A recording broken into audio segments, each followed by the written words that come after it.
Look at your phone right now. You have access to more data, more frameworks, and more optimization tools than any generation in human history. Yet when it comes to making the actual heavy decisions in life, most of us freeze. We burn out trying to calculate the perfect path.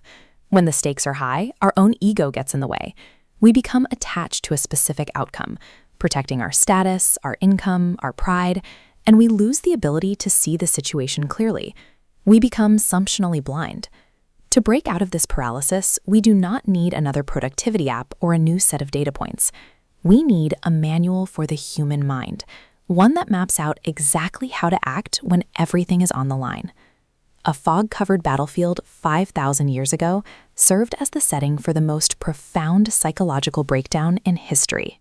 Whether you are a corporate executive staring at a spreadsheet or an ancient warrior staring down an opposing army, the root cause of the panic is identical: a spiritual blindness to reality.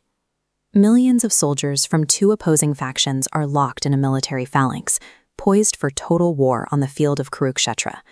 Trapped right in the middle of these two massive armies is a single chariot. But the man who actually started this war isn't anywhere near the battlefield. King Dhritarashtra, whose political greed pushed these armies to the brink, is sitting miles away on his throne. King Dhritarashtra's physical blindness is secondary to the toxic attachment he feels for his sons, a spiritual sightlessness preventing him from seeing the path of justice. Because he cannot see the reality of the field for himself, he is forced to rely on his secretary, Sanjaya. Sanjaya has been granted mystic vision to observe the battle from afar and report the raw truth back to the throne. When we are trapped by our own biases and ego, we can't trust our own eyes. We have to seek out an external, authorized perspective to tell us what is actually happening. The entire text of the Bhagavad Gita opens with a single, anxious question from this blind king. He asks Sanjaya what his sons, and the sons of his brother Pandu, are doing now that they are gathered to fight. This diagram shows the exact Sanskrit verse the king speaks. Notice these two specific words. He refers to his own children as Mamaka, meaning my party, and the opposing side as Pandava, the sons of Pandu. By linguistically splitting these two groups apart, the king exposes his own psychological fracture. He has completely forgotten that both sets of men belong to the exact same family, the Kuru dynasty. His bias has overwritten reality. The ultimate reality of the situation is bleak.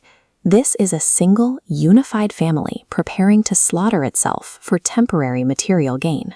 But the king's ego won't allow him to process that truth. Anytime you build a decision on a foundation of selfish division, us versus them, my gain versus your loss, your logic is inherently flawed.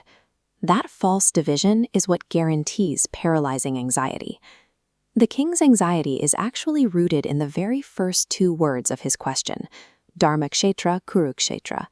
He is focusing on the specific geographic and spiritual location of the battle. The word Dharmakshetra translates to a place of pilgrimage. It designates a sacred field where religious rituals are performed. Hearing that the armies are assembled on this specific holy ground triggers an intense wave of doubt in the blind king. He suddenly questions whether his sons can actually win. He knows his sons are in the wrong. They are acting entirely against Dharma, their prescribed righteous duty. More importantly, he knows the Supreme Personality of Godhead is present on the opposing side, aligning the environment itself with Dharma.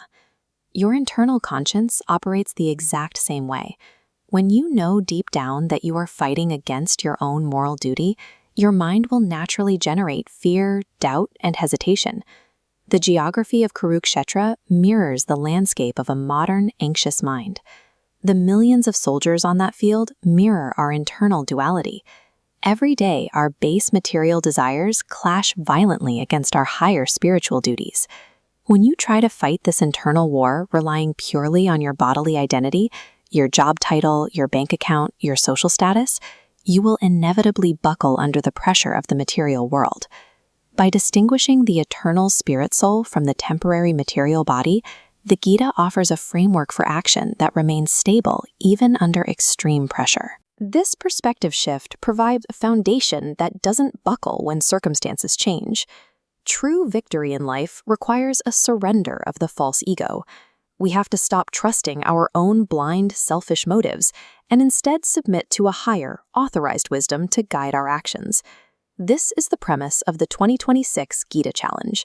We are going to use the Bhagavad Gita as it is, the exact, unadulterated edition seen here, as a daily practical engineering manual to rebuild how our minds process reality.